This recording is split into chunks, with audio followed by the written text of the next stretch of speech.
Bueno, pues seguimos en el estudio de nuestro panorama bíblico. Seguimos estudiando en el Antiguo Testamento y recuerda que dice 2 Timoteo 3:16 que toda la Escritura es inspirada por Dios, útil para enseñar, para corregir, para redarguir, para instruir en justicia, a fin de que el hombre de Dios sea perfecto, enteramente preparado para toda buena obra. Y es por ello que merece la pena invertir tiempo, esfuerzo en estudiar la palabra de Dios. Y partíamos de un versículo clave que se encuentra en Génesis capítulo 12.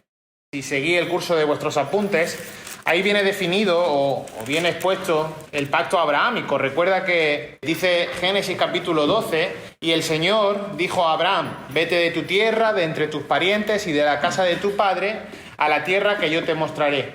Haré de ti una nación grande y te bendeciré y engrandeceré tu nombre y serás bendición. Bendeciré a los que te bendigan y al que te maldiga, maldeciré. Y en ti serán benditas todas las familias de la tierra. Es un pacto que trae bendición sobre Israel. Y el versículo 2 dice ahí: haré de ti una nación grande. Y recuerda que una nación grande tiene 3 elementos, que aparece 4 puntos ahí en vuestros apuntes.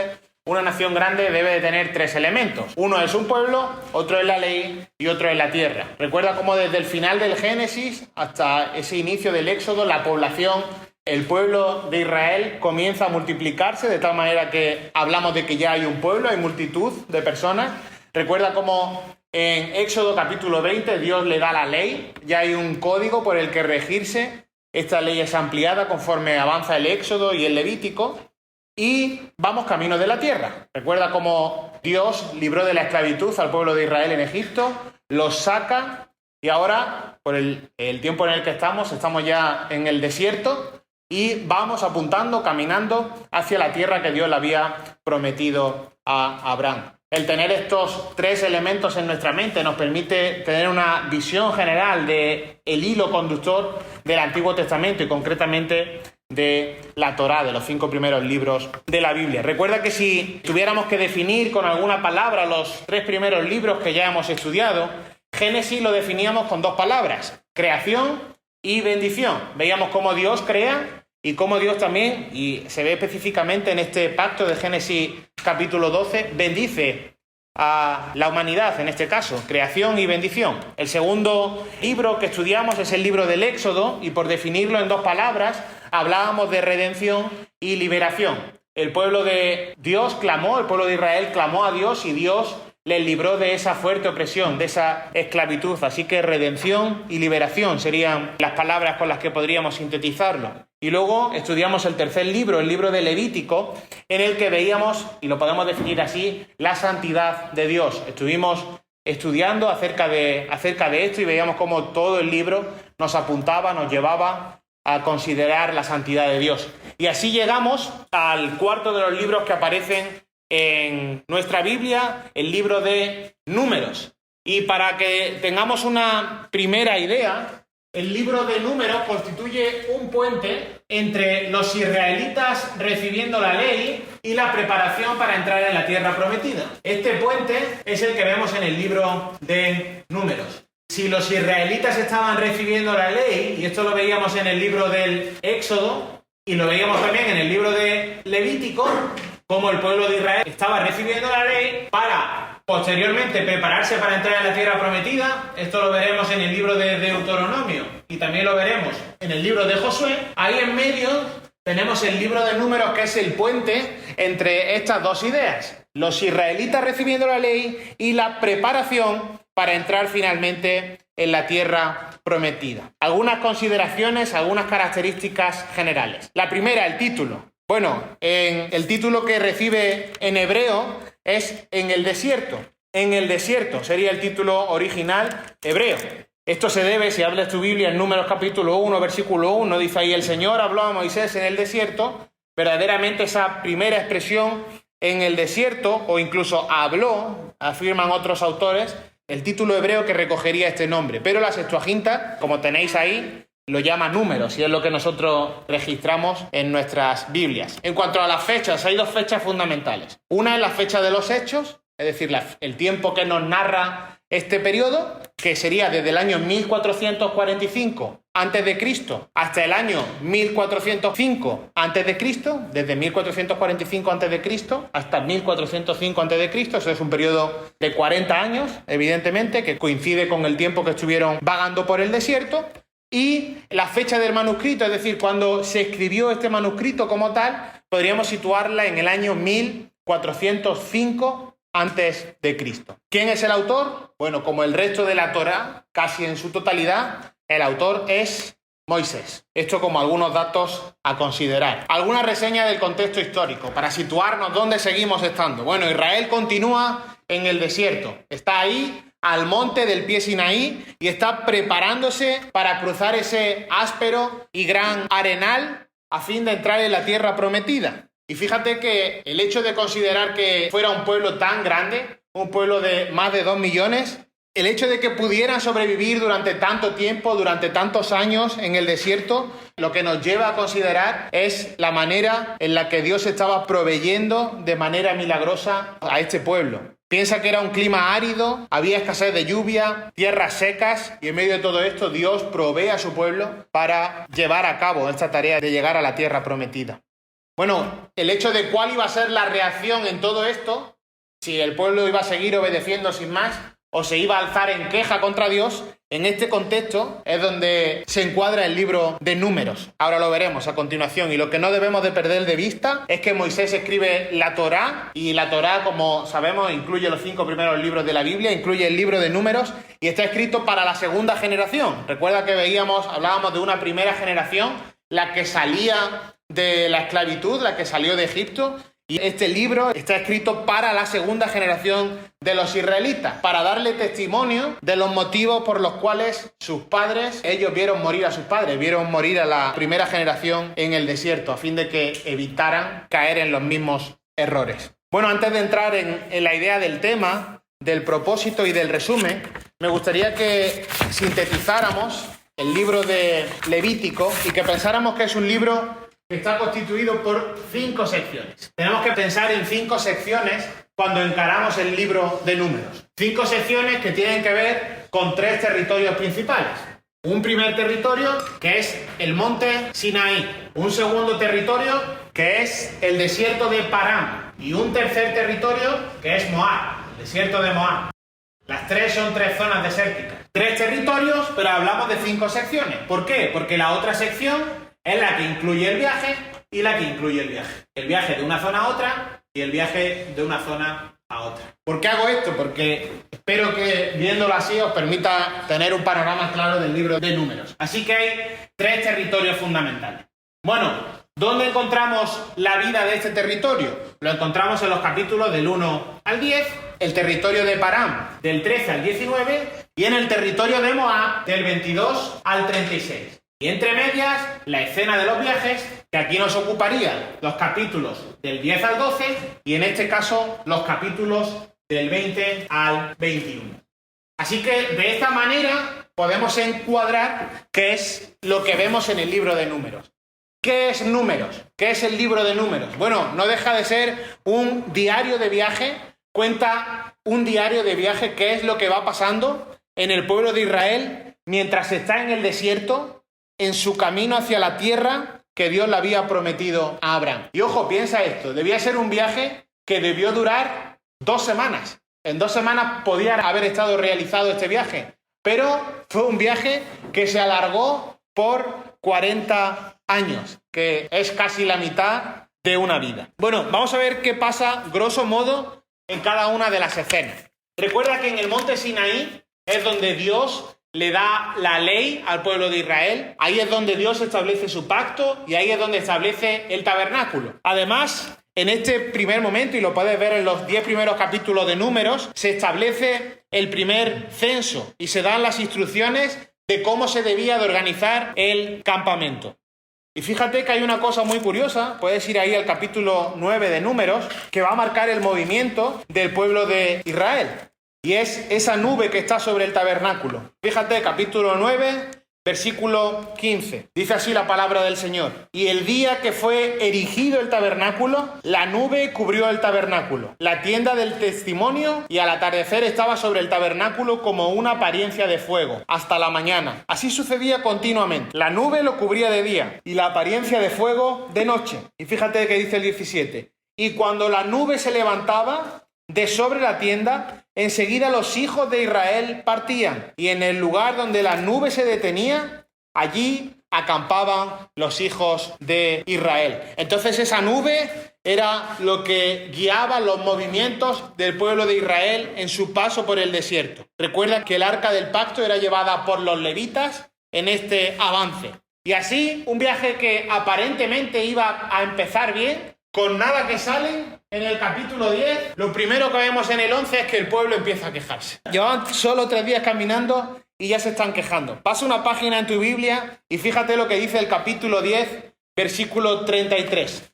Así partieron desde el monte del Señor, 3 días de camino, y el arca del pacto del Señor iba delante de ellos por los 3 días, buscándoles un lugar donde descansar. En ese contexto, 3 días, capítulo 11, versículo 1. Y el pueblo, ¿qué hizo? Comenzó a quejarse en la adversidad. 3 días y el pueblo empezó a quejarse. Comenzó a quejarse en la adversidad a oídos del Señor, y cuando el Señor lo oyó, se encendió su ira, y el fuego del Señor ardió entre ellos y consumió un extremo del campamento. Ante esa situación, versículo 2, entonces clamó el pueblo a Moisés, y Moisés oró al Señor, y el fuego se apagó. Pero fíjate que no solo el pueblo en general comenzó a quejarse, sino que de manera más particular, si ves el capítulo 12, la propia familia de Moisés, sus hermanos concretamente, también se estaban quejando. Fíjate, capítulo 12, versículo 1. Entonces Miriam y Aarón hablaron contra Moisés por causa de la mujer cusita con quien se había casado. Y dijeron, ¿es cierto que el Señor ha hablado solo mediante Moisés? ¿No ha hablado también mediante nosotros? Etcétera, etcétera, etcétera. Y a partir de ahí empieza una propia oposición interna dentro de su familia contra la persona de Moisés y por tanto contra rebelión contra Dios.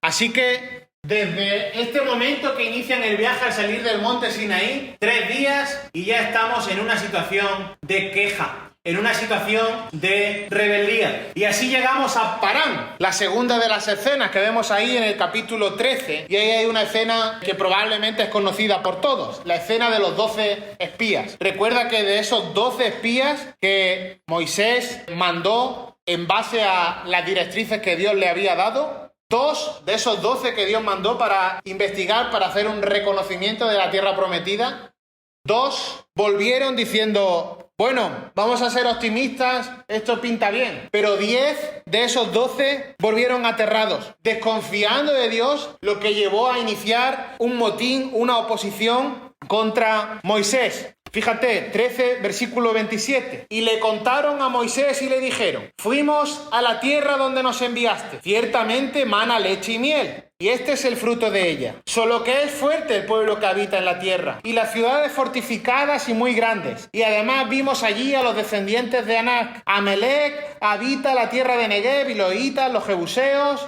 Y fíjate lo que dice el 32. Y dieron un mal informe a los hijos de Israel de la tierra que habían reconocido, diciendo, la tierra por la que hemos ido para reconocerla es una tierra que devora a sus habitantes. Y toda la gente que vimos en ella, sus hombres de gran estatura, vimos allí a gigantes, total. Plantean una situación trágica, de miedo, aterradora, hasta el punto que después de que el pueblo se rebela en el capítulo 14 una vez más, versículo 2, y murmuraron contra Moisés y Aarón todos los hijos de Israel, y les dijo toda la congregación, ojalá hubiéramos muerto en la tierra de Egipto, ojalá hubiéramos muerto en este desierto. Versículo 4, y se decían unos a otros, nombremos un jefe y volvamos a Egipto. Bueno, ante esa situación de rebeldía, esta rebeldía llega a Dios y Dios establece sentencia. Capítulo 14, versículo 35. Fíjate. Yo, el Señor, he hablado. Ciertamente esto haré a esta perversa congregación que se han juntado contra mí. En este desierto serán destruidos y aquí morirán. Bueno, ¿qué está diciendo Dios? Dios les dice que toda esa generación iba a estar vagando por el desierto durante 40 años y que encima no iban a entrar en la tierra prometida, sino que iban a ser sus hijos los que iban a entrar. Bueno, de esta manera se resumen estos capítulos del 13 al 19 y una vez más se ponen en marcha hacia el siguiente territorio. Capítulos 20 y 21, un segundo viaje que representa nuestra cuarta escena. Bueno, ¿qué es lo más significativo de esta imagen? Cómo aún Moisés también se revela. Recuerda esta escena, Números capítulo 20. Podemos leer a partir del versículo 8. Toma la vara y reúne a la congregación. El pueblo necesitaba agua. Toma la vara, reúne a la congregación, tú y tu hermano Aarón, y ablaza la peña a la vista de ellos, para que la peña dé su agua. Así sacarás para ellos agua de la peña y beban la congregación y sus animales. Tomó Moisés la vara de la presencia del Señor, tal como él se lo había ordenado. Y Moisés y Aarón reunieron al pueblo ante la peña. Y él les dijo: «Oíd ahora, rebeldes, ¿sacaremos agua de esta peña para vosotros?». Entonces Moisés levantó su mano y ¿qué hizo? Golpeó la peña 2 veces con su vara y brotó agua en abundancia y bebió el pueblo y sus animales. Y el Señor dijo a Moisés y a Aarón: «Porque vosotros no me creísteis a fin de tratarme como santo ante los ojos de los hijos de Israel, por tanto no conduciréis a este pueblo a la tierra que les he dado». Aquellas fueron las aguas de Meriba, porque los hijos de Israel contendieron con el Señor y él manifestó su santidad entre ellos. Y así, en esa situación de rebeldía, aún Moisés sumado a ella, llegan en el capítulo 22 a la tierra de Moab. Y ahí vemos, en esta tierra próxima a la tierra prometida, al otro lado del mar, a un pueblo que llega, pero causa miedo. Fíjate, capítulo 22. Entonces Moab tuvo mucho temor a causa del pueblo. Este Moab, este rey que estaba allí viendo cómo se acercaban hacia él, tenía miedo de lo que se venía. Fíjate, porque eran muchos. Y Moab tuvo miedo ante los hijos de Israel. Versículo 5. Y envió mensajeros a Balaán, hijo de Beor, en Petor. Sigue el versículo al final para llamarlo, diciendo: «Mira, un pueblo salió de Egipto y he aquí, cubren la faz de la tierra y habitan frente a mí». Versículo 11. «Mira el pueblo que salió de Egipto, una vez más. Ven ahora, maldícemelos, quizá yo pueda pelear contra ellos y expulsarlos». Y dijo a Balaán, este era el falso profeta al que llamaron: «No vayas con ellos, no maldecirás al pueblo porque es bendito». Balaán se levantó de mañana y dijo a los jefes de Balac: «Volved a vuestra tierra, porque el Señor ha rehusado dejarme ir con vosotros». Y aunque Moab había llamado a Balaam para que maldijera al pueblo de Israel, él no pudo hacer esto, sino que acabó expresando bendición. Bueno, hasta el capítulo 25 vemos la historia de la primera generación. Esta primera generación empieza a decaer, empieza a morir, y esto nos lleva a ver la segunda generación. La generación que finalmente iba a recibir la segunda ley en el libro de Deuteronomio, iba a entrar en la tierra prometida en el libro de Josué. Solo este panorama para que nos permita tener un panorama general del libro. Bueno, siguiendo y volviendo a vuestros apuntes, tema, y esto que veis ahí está extraído de los apuntes de Panorama de Josías Grauma. Bueno, ¿cómo podemos definir el tema de este libro?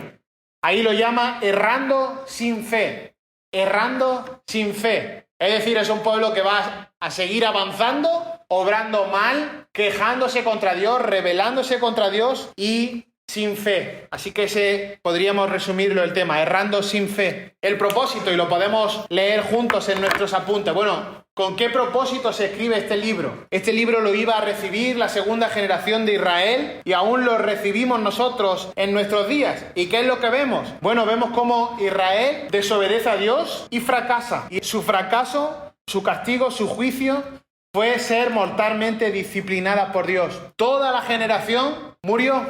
Sin embargo, dicho fracaso no frustró el plan soberano que Dios trazó para bendecir a su pueblo Israel. Y esta es una de las grandes verdades que vemos en este libro. Dios obra con justicia sobre el pueblo de Israel, un pueblo rebelde que desobedece, que peca y Dios les castiga, pero Él mantiene su perfecto plan soberano, cumple lo que le había dicho a Abraham y permite que la segunda generación, como veremos, entre en la tierra prometida.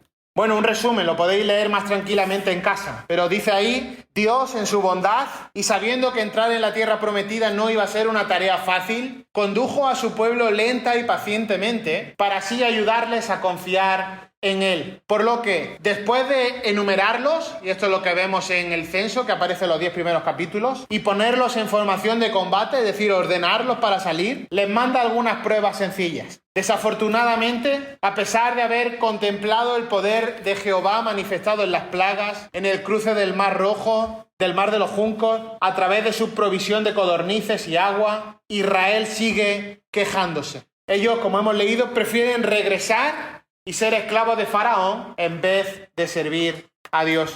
Sigue y dice, el pecado de los israelitas llegó a su colmo cuando decidieron no entrar en la tierra prometida después de que los 10 espías le informaran de la presencia de gigantes en la tierra de Canaán. Como resultado, Dios les sentencia. De tal manera que todos, menos Josué y Caleb, iban a morir en el desierto y no iban a entrar en Canaán. Esta rebeldía ocurrió 6 meses después de la edificación del tabernáculo y solo 1 año y medio después del Éxodo. Fijaos que todos estos acontecimientos que permitieron la salida milagrosa de Israel de la esclavitud habían sido muy recientes, pero esto no les permitió que fueran prontos olvidadizos y cayeran en rebeldía. Sigue y dice, 37 años pasaron sin muchos detalles, mientras la primera generación de Israel va muriendo. En el año 40, aún Moisés no confía y él también es sentenciado por Dios con la pena de muerte. Recordad que él vio la tierra prometida, la vio, pero no entró en ella.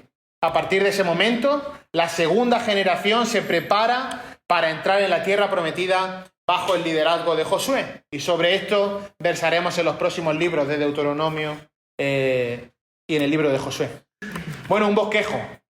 Una idea podría ser este de las 5 secciones que hemos visto, pero un bosquejo tal vez más genérico, lo tenéis ahí. ¿Cómo se prepara la antigua generación? ¿Cómo fracasa la antigua generación? Cuando hablamos de antigua generación me refiero a la primera generación, la que salió de Egipto. Y los capítulos 26 al 36 es la preparación de la nueva generación, de la segunda generación. 3 personajes que podemos considerar claves. Josué. Josué es el ayudante y el sucesor de Moisés. Ve por un momento ahí a Números, capítulo 27.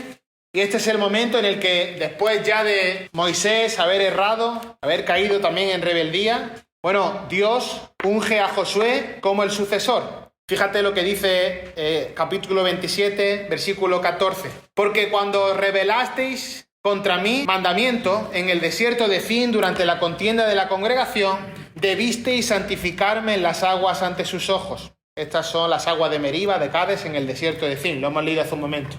Entonces Moisés habló al Señor diciendo, ponga el Señor, Dios de los espíritus de toda carne, un hombre sobre la congregación, que salga y entre delante de ellos y que los haga salir y entrar a fin de que la congregación del Señor no sea como ovejas que no tienen pastor. Y el Señor dijo a Moisés, toma a Josué, hijo de Nun, hombre en quien está el espíritu, y pon tu mano sobre él. Versículo 23. Luego puso sus manos sobre él y le impartió autoridad, tal como el Señor había hablado por medio de Moisés. De esta manera vemos cómo Josué es constituido por Dios como el sucesor de Moisés, aquel que iba a dirigir al pueblo de Israel para entrar en la tierra prometida. Caleb, este es el acompañante, el que va a entrar con Josué en la tierra prometida, y son los únicos 2 de toda esta generación que persisten y que pueden entrar en la tierra prometida. Y por otro lado aparece otro personaje ahí clave, que es Coré, y lo podéis ver en el capítulo 16 del libro de Números. Él es el cabecilla, el que encabeza una rebelión contra Moisés y que se extiende por todo el pueblo. Y algunos temas claves que se significan ahí, que os animo a ver en el contexto de Espacio en Casa: el desierto, la rebelión de Israel, esta es constante a lo largo de todo el libro, la ira de Dios en contra de su pueblo desobediente, la bendición de Dios a través de Balaam, los números, la gloria y la gracia de Jehová, el antiguo y el nuevo, la paciencia de Jehová y la tierra. Esto lo podéis considerar en casa de forma más tranquila. una aplicación para nuestra vida en esta tarde en torno a este libro de Números. Bueno, lo cierto es que habían vivido la salida de una dura opresión, habían clamado a Dios y Dios les había respondido, liberándoles de la esclavitud. Y luego a cada paso del camino, a cada paso que ellos daban, Dios había estado a su lado. Él les había dado agua, les daba el maná diario, les estaba proveyendo de todo lo necesario. Cada día de su peregrinar por el desierto veían la mano de Dios en innumerables ocasiones. ¿Cuál era su respuesta? Queja, rebeldía y desobediencia. Así que el tema de la obediencia y de la rebelión, un tema que es aplicable para nosotros hoy en día, está presente en el libro de Números. El tema del arrepentimiento y de la bendición, un tema aplicable para nosotros hoy en día, está presente en el libro de Números. Y también el tema de la santidad, que tanto vimos en el libro de Levítico, también es latente en todo el libro de Números. Ahora hay un patrón que es propio del Antiguo Testamento y que es propio del Nuevo Testamento y que por tanto es propio de toda la Escritura. Y es que la desobediencia trae juicio y la obediencia trae bendición. Esto se ve de manera clarísima en el libro de Números. Insisto, es un patrón en todo el Antiguo Testamento y en toda la Escritura. Pero lo que vemos de manera clara es que el pecado de rebeldía, el pecado de incredulidad que comete el pueblo de Israel contra Moisés, contra Dios, lleva al juicio.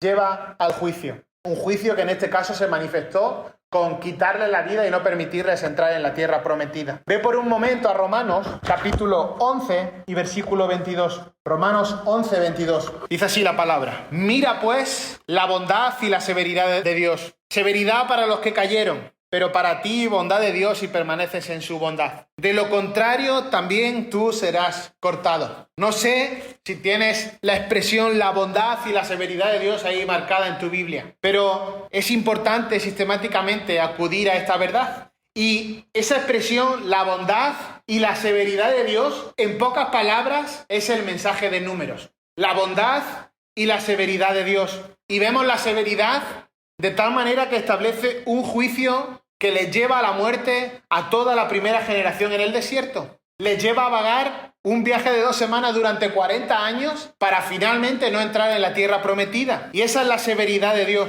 Pero también vemos la bondad de Dios manteniendo su pacto, manteniendo su promesa, de tal manera que la nueva generación, los hijos de esta generación, iban a entrar en la tierra prometida. Dios estaba protegiendo, Dios estaba preservando, Dios estaba proveyendo para que su pueblo, para que lo que Dios había prometido a esta gente finalmente les permitiera poseer la tierra. Y esto nos recuerda una verdad fundamental que es aplicable para nosotros.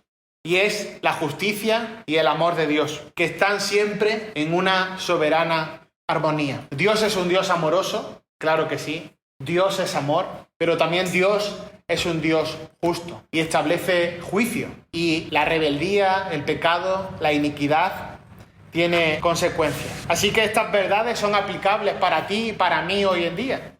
Recordar cómo Dios obra severamente, y lo hizo, y Dios establece su juicio, y es un patrón en toda la Escritura, pero también Dios es un Dios de bondad, como dice ahí ese versículo, la bondad de Dios que permitió que a pesar de un pueblo sistemáticamente quejándose, y nosotros nos hubiéramos cansado a la primera, ¿verdad? Y si tienes un niño que constantemente se está quejando, te cansas. Dios, a pesar de eso, fue paciente para con su pueblo y permitió que a pesar de toda esa rebeldía, la nueva generación entrara y poseyera la tierra que le había prometido a Abraham.